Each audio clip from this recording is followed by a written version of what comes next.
Greetings, ladies and gents, and welcome to this latest episode of Tales from Outer Space, taken from the subreddit HFY. The links to all the stories will be down below, and as always, I hope that you enjoy. And if you do, please consider subscribing.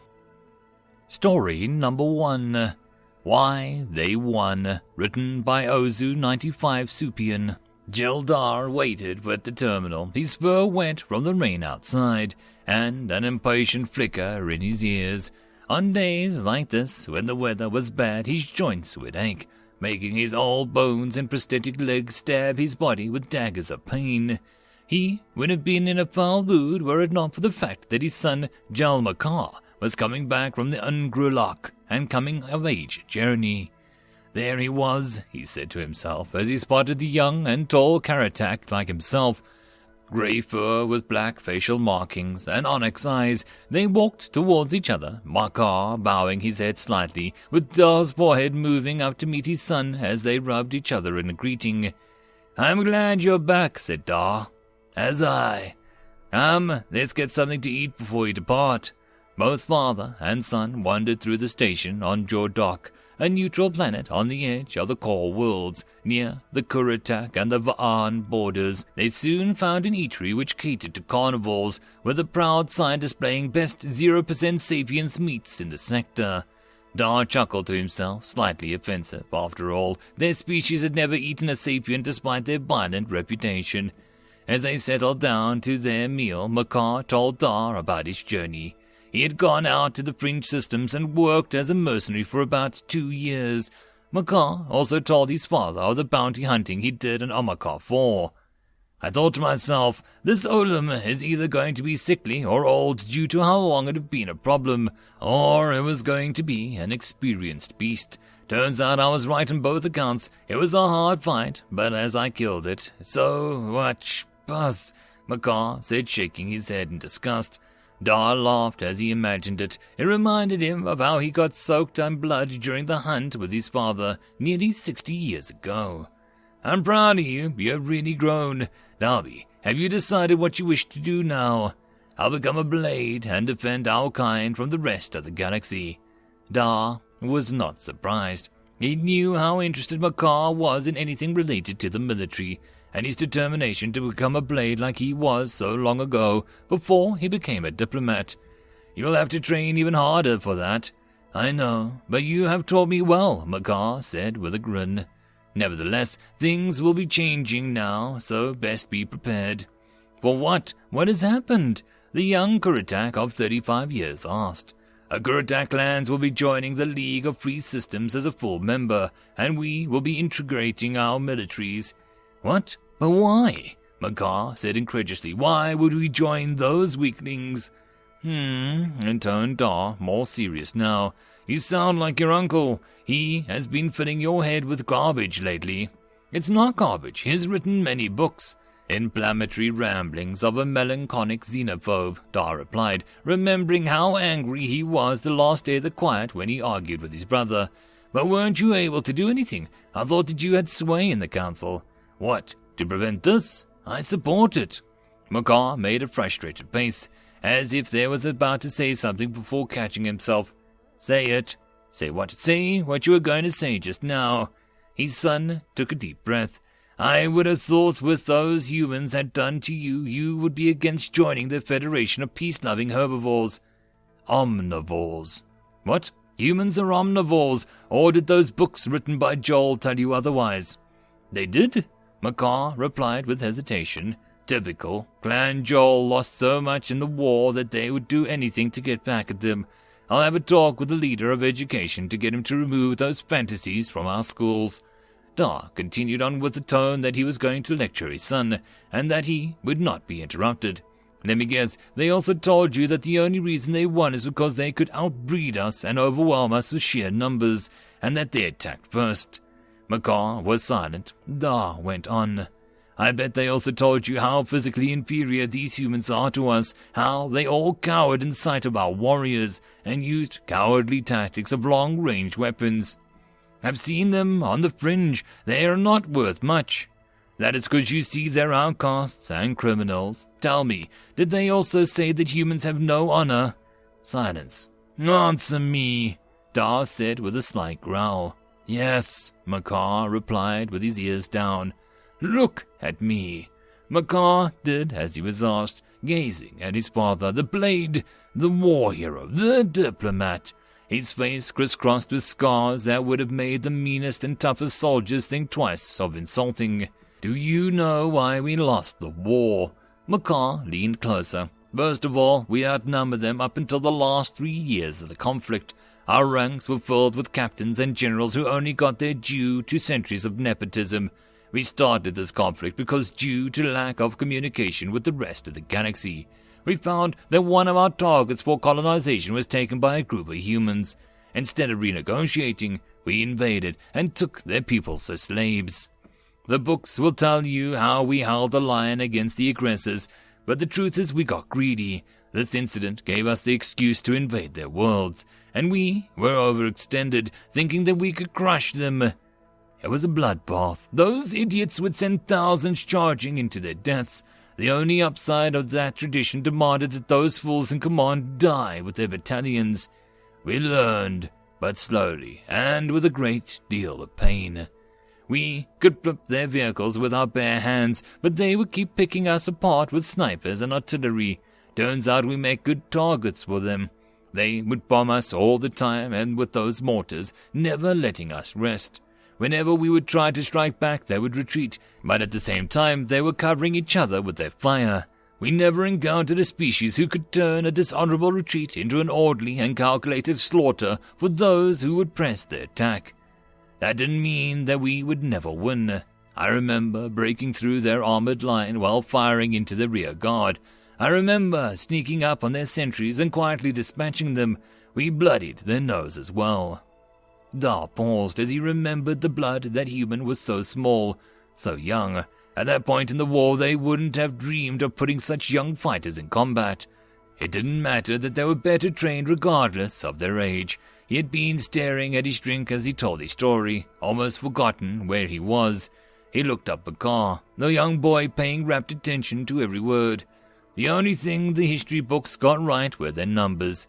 We did kill about 3.5 million of their troops to our 2 million, but we couldn't sustain that. We did not want to. And out of those millions of humans, thousands were mere militia from people that we enslaved. We thought ourselves to be the masters of combat, hunting, and dominating, but they were the masters of war. We had no idea of what war was, but the humans know exactly what it is. Do you know what they think about war? I know they claim they don't like it. True, but I've studied their history. I felt that I needed to understand our enemies if I were to engage them in diplomacy. Their history before they reached the stars was one of incredible violence, horrors not even the most disturbed commanders would even dream of using. Firebombing cities, chemical attacks, suicide bombs, nuclear strikes. Sure, they pale in comparison to the firepower of a single corvette wields, but the death tolls of their wars were staggering, and that was to their own people. I know I may be painting them as vicious little monsters, but they are not psychotic murderers, nor do they enjoy the thrill of combat as we do. I struggle to find out how they could be so peace-loving, and how they could be so deadly in combat, how they could live in freedom and individuality, yet stamp it on with iron discipline when the time came for their troops. Dar's leg began to pain him even more. Makar noticed his discomfort. As it turns out, they had already given me the answer when I lost my leg.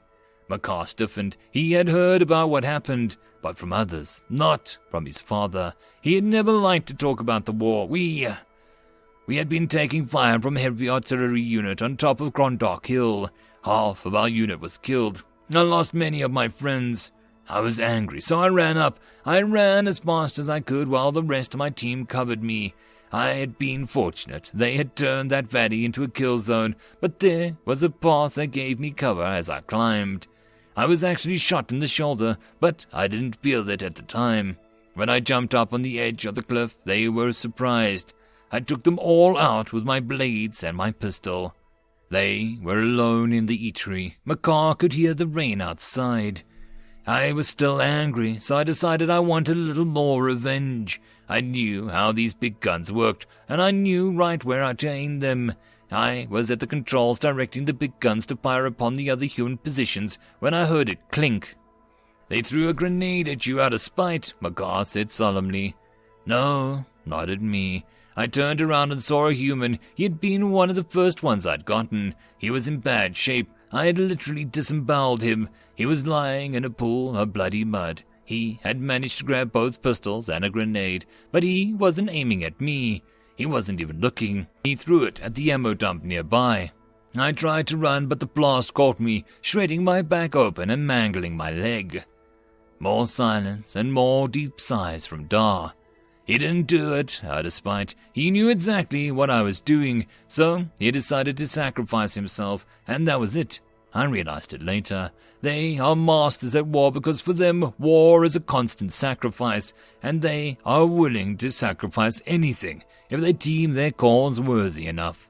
You can see this everywhere in their armed forces. They sacrifice food and water to their civilians because that's their duty. They sacrifice personal comforts when enlisting. I dare say, while in training they treat their soldiers worse than how we used to treat slaves, depriving them of peace and sleep and individuality. Their society is one of hedonistic pleasure and libertarian virilities, at least to us, but they sacrifice that comforting way of life to become something else. They sacrificed honor in combat for efficiency, or rather, their honor became reflected someplace else. That is why we lost. We were never able to sacrifice as much as they continuously do. Dar stood up, Macaw following suit as they went to pay for their food. "Macaw, I know you're proud of our race and our culture, and I know that some of us are fearful of how it is seemingly eroding away. They will say that we're becoming weak, that we are losing honor. But I know these humans. Despite the things that we did to them, they even sacrificed their own hate and prejudice to make an alliance with us. And believe me, we need it right now, thanks to how things are turning out in the Possamark Empire." They walked out. The rain had stopped for now, and an air still humid, but with some of the sunlight peeking through the clouds. "I'm not mad at you, my son. I am very proud that you wish to be a blade. I know I cannot tell you what I think of the humans, but I ask that you keep an open mind. Besides, you'll probably end up training alongside them soon enough." End of story. Story number 2, Ooga Booga me Nuuka, written by Vas_. A moving dot appears under the screen displaying a planet. "Huh, Captain. What is it? Looks like they fired a rocket, like the one they shot at the moon. No, wait, there's more." More dots appear on the screen, at least several hundred of them. Maybe they're trying to evacuate. They won't get far in those things, right? "No, sir, they barely even got to the moon last time. No FTL, but, that's odd. It looks like they're heading this way. They're coming to us? Yeah, it looks like it. What do they want? Negotiate? Why would they send several hundred rocket ships to negotiate? They are probably trying to board us. The point defense system will take down what they can. Our soldiers on the board can handle those that get through. Those lead projectiles they use are going to be no good against us." "Okay, sir." One of the dots on the screen started diving towards smaller dots. Captain, look at this. They're breaking into smaller ships or something and, what is it? One of our ships disappeared. What? Where did it go? I don't know. I was just there and then it's gone and then, another one disappeared. What's going on? I think those are nuclear missiles, Captain. What? But that's stupid. Why would they have that many nukes if they can only kill themselves with them? I don't know, but that one is pretty close to us. Several weeks pass by, and a report is passed on the desk of the Admiral. Invasion report. I was expecting this. Thanks, Karen. The Admiral watches the Secretary leave the room, gliding while excreting mucus to aid her seductive snail-like locomotion. Let's see. The Admiral's face twitches as he reads through the report. Okay, he says quietly, nodding as he closes the file. Karen! A moment goes by and the secretary appears by the door with such haste that her alien mouth tentacle thingies slap around her face like soggy sausages. Would you please take this file and put it somewhere no one can find it, and make sure to cancel that request to renew our invasion of Earth? It seems those apes have enough nuclear weapons to destroy a planet several times over. But Admiral, Chad, why would they have that many nukes if they are planet-bound and can only kill themselves with it?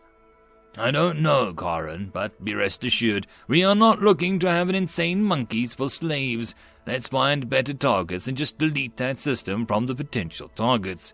I'm sure we won't have to worry about them. They'll kill themselves eventually. Several hundred years pass by. They did what now? They refused our ultimatum. What? Why? They barely have the technology to colonize their own star system. Their fleets have no chance against us. Why would they refuse? They have stockpiles of singularity warheads that can create an extra-dimensional anti-gravity pulse strong enough to negate the gravity of a black hole, causing it to explode in whatever you'd call it when a black hole goes supernova. They have enough weapons to destroy the galaxy several times over at FTL speeds. But they would die too if they use them. Yes, they said they don't care if they can't win as long as we lose. That's stupid. This is freaking stupid. How have they not killed themselves yet? How the hell do I explain this to the War Master? Oh, I'm terribly sorry, War Master, but we still can't invade this backwater crap hole because now the crazy monkeys will destroy the whole galaxy if we do. Yes, sir, I think that's an accurate way to express it. Oh, frick off, Todd. End of story. And that, my friends, is the end of the video. I hope that you enjoyed. If you wish to support the author, check the links down below for the original link. But if you wish to support this channel, there are numerous ways listed down below. But the easiest would be to share this with as many people as possible to help the channel grow. And I will see you all in the next video. And until then, I hope you all have a good one. Cheers.